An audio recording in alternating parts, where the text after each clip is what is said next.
ناس كتير بتسأل يعني ايه ايلتس وايه اهم المعلومات اللي محتاجين نعرفها عن الايلتس. تابعوا معانا الفيديو عشان تعرفوا اجابة الاسئلة دي. اول حاجة محتاجين نعرفها هو يعني ايه ايلتس. ايلتس هي كلمة بتستاند for International English Language Testing System، ودي معناه ان الايلتس هو امتحان لتحديد المستوى عشان اعرف ايه الليفل بتاعي.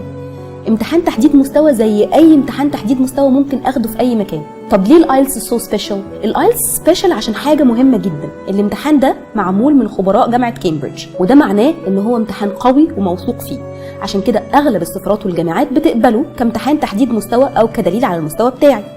طيب ايه اهم المعلومات اللي انا محتاجه اعرفها عن الايلتس؟ في 3 حاجات اساسيه احنا محتاجين نعرفها. اول حاجه هو الامتحان عباره عن ايه. تاني حاجه محتاجين نعرفها هو اصلا لما اجي باخد الامتحان مدته او الفاليديتي بيريد بتاعته قد ايه. تالت معلومه هو المين. تعالوا نبدا باول حاجه. الامتحان عباره عن ايه؟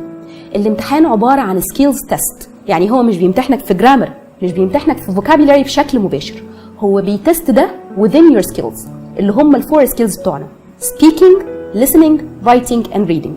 بيبدا يتست كل حاجه within the skills.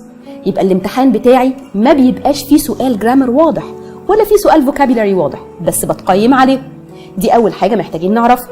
تاني حاجه الامتحان ده لمين؟